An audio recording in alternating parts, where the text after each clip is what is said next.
Blackheads usually begin when pores get clogged with excess oil and dead skin cells, so prevention works best when skincare stays gentle, regular, or constantly changing. Washing acne-prone skin no more than twice a day, and also after heavy sweating, with a mild cleanser and lukewarm water is a sensible starting point, because frequent washing, rough scrubbing, and very hot or very cold water can irritate the skin and make acne seem worse. It is also better not to squeeze, scrape, or try to clean out blackheads at home, because that can increase irritation and raise the risk of marks or scarring. Oil-free or non-comedogenic skincare, sunscreen, and makeup can be helpful, and removing makeup before bed is a good habit. Over-the-counter ingredients such as salicylic acid, adapalene, and benzoyl peroxide can help unclog pores or support acne control, but they can cause dryness or irritation at first, so it makes sense to start slowly and use a light moisturizer if needed. Improvement usually takes several weeks rather than happening overnight, and if acne becomes painful, widespread, scar-forming, or does not improve after a reasonable trial of self-care, it is sensible to see a dermatologist. And now, with that practical advice folded neatly at the front like a clean towel on a bathroom shelf, let the rest of the evening belong to laughter, because in a small retirement town in New Mexico, where every driveway had at least one potted plant trying its best, and every resident had an opinion about whose wind chimes were too loud, there lived a 79-year-old widow named Edna Lou Parker, who had reached the age where she no longer expected dignity to remain intact from one week to the next. Edna Lou lived in a low adobe house with turquoise trim, 2 rocking chairs on the porch, and a front window that gave her an excellent view of the street and, more importantly, gave the street an excellent chance to behave itself. Her late husband, Frank, had been the sort of man who believed every practical system in life could be improved by labels, index cards, and a coffee can full of screws that might fit something later. He had also been, to Edna Lou's long-suffering amusement, the kind of man who never met a lost object without feeling morally responsible for it. If he found a glove at church, it sat on the front table until the owner claimed it. If he found a casserole lid after a potluck, he walked it around the neighborhood like a minor diplomat. If he found an umbrella in the hardware store parking lot, he brought it home, opened it on the porch to inspect the ribs, and said with full seriousness, "A thing can't just be out there confused." After Frank died, one of the habits Edna Lou missed most was his absurd confidence that all misplaced items would eventually find their way home if only someone competent took charge. She had laughed at that belief for 43 years. Then he was gone, and the world, to her annoyance, looked less organized without him. So perhaps it was inevitable, though no one in town would have used so calm a word, that one spectacular typo would place that whole old habit squarely back in her lap. Every Wednesday morning, Edna Lou met her 2 closest friends at Juniper Cup Cafe, where the cinnamon toast was reckless, the coffee was stern, and the waitress, a brisk woman named Terry, called everybody sweetheart, in a tone that managed to sound kind and mildly disciplinary at the same time.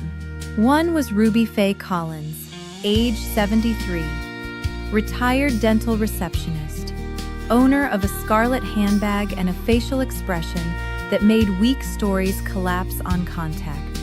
The other was Lester Boone, age 82, former auto parts clerk, amateur checkers tyrant, and a man who trusted flashlights, cast iron, and his own suspicions more than he trusted websites, solar lights, or anybody under 60 saying, "Game changer." On the Wednesday in question, Edna Lou arrived 15 minutes late with a look so severe that Ruby Faye put down her toast before it reached her mouth. "That face," Ruby said, narrowing her eyes, "means either the church ladies have attempted innovation or your street has become public nonsense again." Edna Lou sat down, removed a folded newsletter from her purse, smoothed it flat on the table, and said, "I appear to be running the town lost and found office." Lester blinked once. Ruby blinked twice. Terry stopped mid-pour with the coffee pot hovering over Edna Lou's mug like a witness reluctant to speak. "You're running the what?" Ruby asked. Edna Lou tapped the newsletter. It was the monthly bulletin for Desert Bloom Commons, a retirement neighborhood so active it required 3 separate notice boards and still somehow relied mostly on hallway shouting. In the lower left corner, under Community Services, sat a cheerful little item. "Lost something? Found something? Bring all inquiries to Edna Lou Parker, local Lost and Found coordinator. Porch drop-offs welcome. Call before 8 p.m. "I did not volunteer for this," Edna Lou said. "I did not apply for this.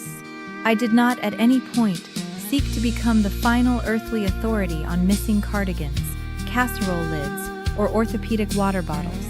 Terry leaned closer. "How many things have arrived?" Edna Lou looked at her. "As of this morning, 1 left shoe, 3 Pyrex lids, a puzzle box with no puzzle, a paperback copy of The Bridges of Madison County with someone's hearing aid battery tucked inside, 2 scarves, and a Tupperware container full of egg salad that I have refused on constitutional grounds." Ruby Faye covered her mouth. Lester turned the newsletter toward himself and read the item twice. "Local Lost and Found coordinator," he said. "That sounds dangerously official. Now, younger people might think a mistaken line in a neighborhood newsletter would produce 1 or 2 confused door knocks and then die off naturally. But younger people have not yet learned what happens when retired people are offered a system.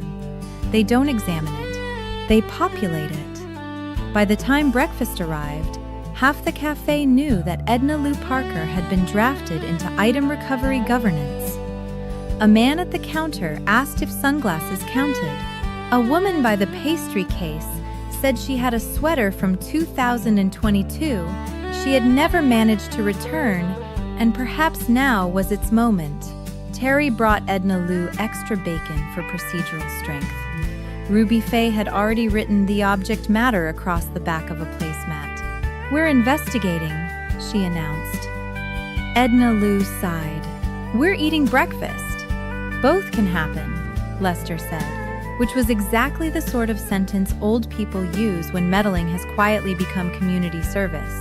By 10:30, they were at Edna Lou's house, where the front porch had already taken on the look of a courthouse annex for misplaced domestic goods.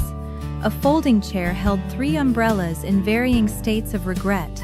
A cardboard box contained mugs without handles, and handles without mugs. A wicker basket held single gloves that looked like survivors of a weather event. On the porch swing sat a stern, handwritten note from someone named Marcia that read, "Please advise if floral cardigan claimed." Ruby Faye stood with her hands on her hips and said, "Well, this has become infrastructure." Lester bent toward a plastic tray containing 6 unmatched eyeglass cases and muttered, "Good Lord, you've got a soft chaos depot." Edna Lou pointed at the newsletter. "I want the name of the person who did this." The answer, naturally, was somewhere between incompetence and enthusiasm, which covered most civic problems in Desert Bloom Commons. The bulletin editor was a woman named Sandra Bledsoe, 68, energetic, chronically overcommitted, and in possession of a cheerful confidence that made other people's problems look to her like material. When they found Sandra in the clubhouse office, beside a paper cutter and 2 stacks of floral stationery, her face registered guilt so quickly, it might as well have rung a bell. "Edna," she said too brightly, "I was just meaning to call you." "Then this is efficient," Edna Lou replied. "Why am I the town's lost and found coordinator?" Sandra clasped her hands.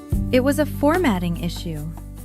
Lester made a sound in his throat, suggesting he found the phrase morally insulting. Ruby Faye folded her arms. Explain formatting in a way that does not waste my morning. Sandra did. There had originally been 2 separate notices. One was meant to say that Edna Lou would be hosting the monthly poetry circle on her porch because the library room was being repainted. The other was supposed to say that all lost and found items could be brought to the clubhouse front desk. During editing, the lines shifted. Edna Lou's name wandered under lost and found. The porch mention stayed. Someone added local because it sounded friendly.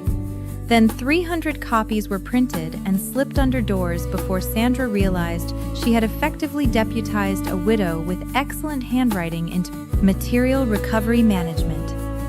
Edna Lou stared at her. "So, your error has turned my porch into a museum of carelessness."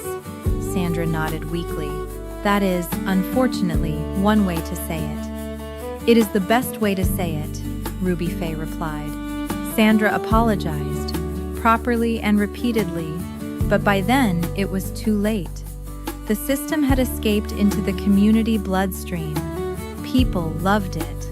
More precisely, they loved the idea that some competent person lived in a specific house where misplaced things might be redeemed.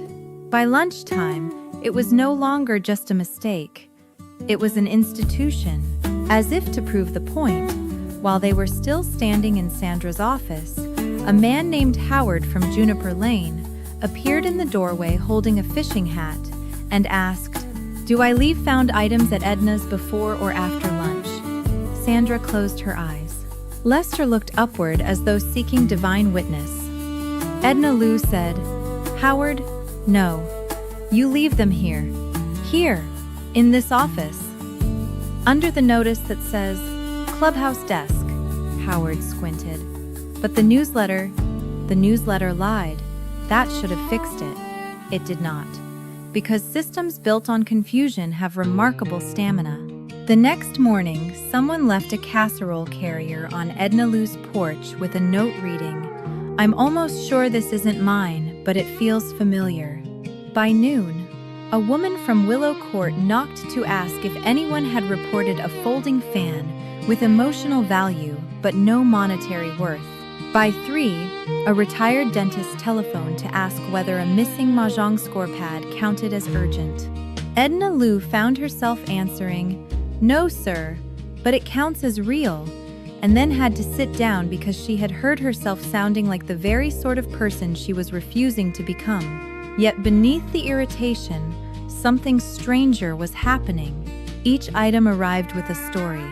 A little red sweater belonging to a widower's dog who had died 2 winters ago, kept because he could not quite bring himself to part with it. A chipped pie server that had once belonged to a woman's sister and had somehow gone missing after Easter dinner.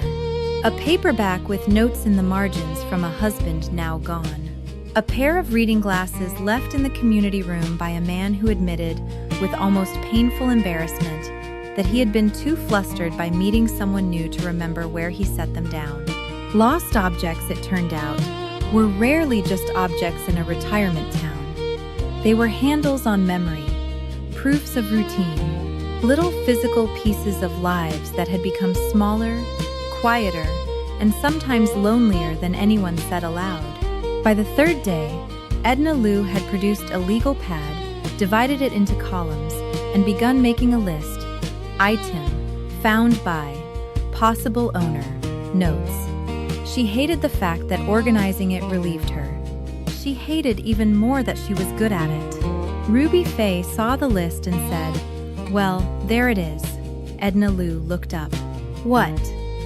"Your late husband's nonsense. He always thought things would go home if somebody competent got involved." Edna Lou stared at the page for a long moment, then said,